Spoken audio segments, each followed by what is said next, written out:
Hello and welcome to All E Daily with who? Assalamu alaikum. Alaikum salam. Welcome to Ali Daily. Thank you very much for having me on E-Daily. First of all, what can you say about yourself? My name is Sabir Muhammad. I am a dentist. I am an entrepreneur. I am a family man. And a tech enthusiast. Do you have any hobbies? Yes. Surfing through YouTube, watching soccer, watching movies. Growing up, who motivated you to be a better person? That would be my father. However, I would say the motivation kind of evolved. So if you say growing up, I would assume starting from when I was young up till now, because I'm still growing. In the early stages, certainly, my father played a huge role in motivating me to become what I am, being in the medical profession. My father is a doctor. He had a lot of influence in me choosing that career path. And then subsequently, my elder brothers also played a huge role in motivating me. And then now I would say my wife is a very huge motivating factor in whatever I do. Okay, interesting. You said you're a dentist. Yeah. So what can you say about dentistry? Dentistry is that branch of medicine that basically deals about your smile, your oral health generally. It's the aesthetic component of medicine. The mouth is the window to the whole body. When you look at me, you're looking at my face. And the dentist has a lot to do with what you look at on my face. I may be sitting here and probably have a crooked nose. You wouldn't notice much, but if I had one tooth missing, it will be very, very obvious to you, and it's going to really, be on your head. It's going to be there implanted in your subconscious. So dentistry kind of takes care of that.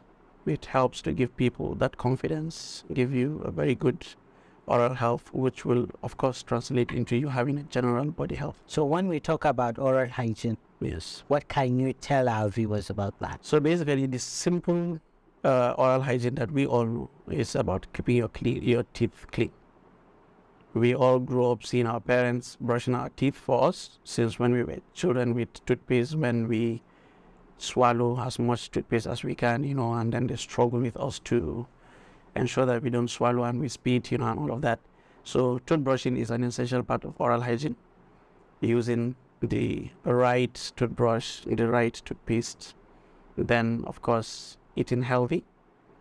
Fruits, vegetables, they're all very important components of maintaining a very good oral hygiene. Visiting the dentist, as much as people don't like to hear about that, people don't like going to the dentist unless when they can't sleep or pain is unbearable, stuff like that. But it's really important that people visit the dentists regularly, even when you don't have any problem. You go, we check, we confirm to you that you have a very good oral hygiene. If you don't, we take care of it for you, and then we boost your confidence while you go about your life. So basically, these are the three basic components of oral hygiene: brushing appropriately, eating good and healthy food, and then visiting the dentist regularly, at least twice a year. Smiles are priceless. Yes, exactly. So apart from dentistry, Yes, what else do you do? I was into clothing business at some point 3 years ago. I started a clothing brand, SMI, at that time after I finished my NYSC. And I started, it was going well. But I am currently doing my postgraduate training. So that kind of took away a lot of my time. And business in the early stages needs a lot of nurturing and all of that. So currently it's on hold.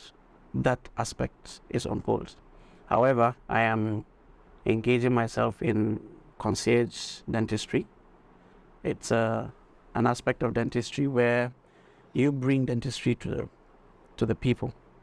Most people don't like coming to the hospital. They don't like coming to the dentist either because they are afraid of the dentist or afraid of the environment, or they don't like joining long queues in the hospital or stuff like that. So we help them by bringing the dentistry to their doorsteps. At what age did you decide it? You felt you want to be a dentist? I would say 17. I've always wanted to be a medical doctor because my dad was a medical doctor. So even while filling my JAM registration, MBBS was my first choice. So dentistry was a new course in University of Maiduguri at that time. So all those who applied So your first choice was not dentistry. was not dentistry. I was not really aware of it. I have an elder brother who was in dentistry at that time, but he was not into the clinical aspects of his training, so I didn't know much about dentistry. So, but when I got the admission, that was just how I found myself in dentistry, and I do not regret being there. So what advice can you give to the young you now? Don't go into medical profession at all. Don't go into medical profession at all. Now, it's a lot of, it consumes time a lot. And if the world is moving towards money and money-based satisfaction and fulfillment, and I can see for sure that most people in the medical profession, except if you venture out into other things, the medical profession itself would not necessarily give you monetary satisfaction. You will get the satisfaction of helping people. Like a dentist, you will get the satisfaction of putting smiles on people's faces, boosting their confidence, giving them that toothpaste smile. They say if it's a lady getting married, she comes to you with very cloudy teeth, and then you take care of that for her. It gives you that satisfaction that you're helping. People come with various diseases, helpless, and then you help them. So it gives you that satisfaction, you get it. However, monetary satisfaction is not there as such. So if my young self wanted to be rich by now, I would certainly say to me not to go for dentistry or any health-based course. So what can you say about creativity? Creativity is part of life in whatever form you look at it. The way you think can be creative. The way you wear clothes can be creative. The way you eat can be creative. The way you do virtually everything, you can be creative about it. Like my phone. My phone is a very important part of me. And if you hold my phone, it's going to look different from another person who has the same kind of phone. Why? Because I think I can be creative with how my phone looks and how it feels and how I use it. So I think creativity is basically part of life. Do you have any natural talent? I wouldn't know that. I don't know. Maybe I talk. People say I talk. So people say I'm good at convincing them. I don't know if that can count as a natural. Marketing in that regards? Maybe, but I'm not sure. I'm not sure. I've never tried marketing like that. So okay. Yes. Lifestyle is how you live your life. Yes. How is your own lifestyle? Simple. My life revolves around basically two things: family and work. I wake up in the morning with my family. We go to work together. I take them to their workplace, my wife and my young daughter. I go to work. I spend most of my time at work. Pick them up. We go home. Spend the rest of the day and night with them at home. Weekends, I go to see my parents and my siblings who are in town. I visit them a lot. So basically, that's my lifestyle between family and work. That's all I do. Speaking about family, Yeah. what can you say about parenting? It's an obligation, it's a responsibility. It's a huge task that I believe most young people in our generation do not really realize how important it is and the role that as a parent you would play in shaping, the society. So, but I think if you are, no matter how little conversant with Islamic knowledge, you would know that most importantly, it's an obligation on you that's placed upon you by Allah subhanahu wa ta'ala. And then in order to make the society better, because by definition in social studies, family is the basic unit of life, and then who you parent turns out to become the member of the society. So if you want a better society, you have to parent well. Your parents should parent you well, you parent your children well, and it goes on. And then we have a larger society of well-bred members. If you're given, let's say, 50 million naira Yes. as a dentist, Yes. what will you do with it? I would establish a chain of private dental practices. As it is in Kano so far, I don't think there is a standard dental clinic that can really boast of having the standard facilities to cater for whatever kind of oral disease. So 50 million, I think, will go a long way in establishing at least one. And then, of course, I will expand on my concierge dentistry. Currently, I use my car, so I could get a van, install a better dental chair in it, and then that would get me into more places, reach more people, and then, of course, I can, as part of maybe a CSR, I can go into the local areas and do some free oral health education and basic treatments for people, which will, of course, in turn ensure that there is a more healthy society. So it will be a mobile clinic Yes. then. The northern Nigeria has a lot of opportunities. Which ones do you see? Apart from the dentistry aspect. The human resource. We are populous. We have plenty youth, and I think that is not tapped fully. Currently, though, more people are going into having education, and all of that, but I think that can be harnessed properly and channeled to make northern Nigeria even better than it is. We have the mineral resources, we have whatever it is you can think of. We have land for farming, we have animals for rearing, we have minerals deep inside the soil. So we just need to channel our people. That population needs to be channeled properly. Let's talk about food. Food. I love the smile. Yes. So what is your favorite food? Anything my wife makes. My wife is a very good cook. Very, very good. Interesting. She's into food business, so she makes a lot of things. And anything she makes is, I like it.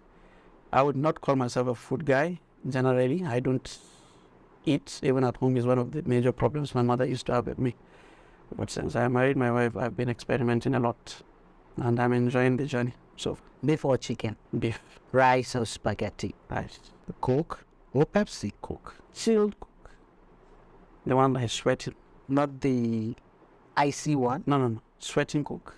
Which are you, introvert or extrovert? Is there any in between? I can be an introvert with whom I want to be an introvert. I can stay in this room and just be quiet for hours listening to everyone and taking in everything anyone is saying. So, and I can be an extrovert where I'm very comfortable.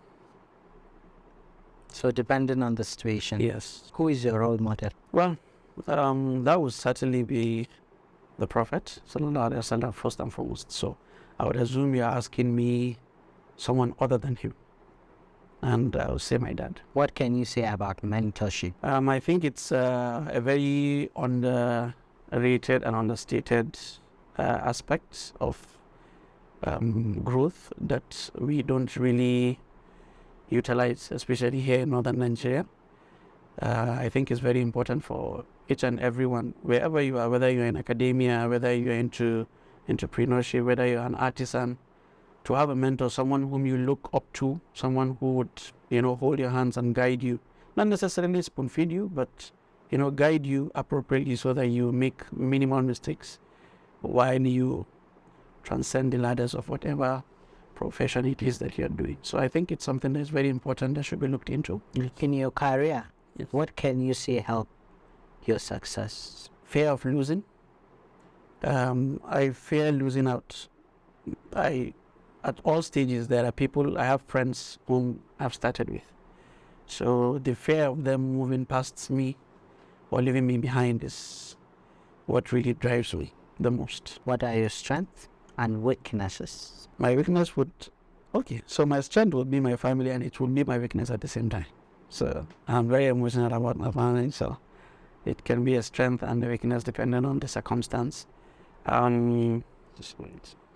I would like to think that I am dedicated, I am hardworking, I work very well under pressure, and I am very adaptive. So I'd like to think of all this as my strengths. My weakness will probably be emotion. I'm a very emotional person. Where do you see yourself in the next, at least, let's say, 5 to 10 years? I should be a specialist in my profession. I should have rounded up my postgraduate training. I should have revived my clothing brand to a very good level. And I should also have a very thriving mobile dental clinic that is at least a home name within Kano State, and probably one outlet, one physical outlet. This is where we come to the end of the interview. All right. Thank you very much. It was a pleasure. Thank you. We have come to the end of today's episode. I hope you enjoy it and you have learned one or two things. I'll see you in the next one.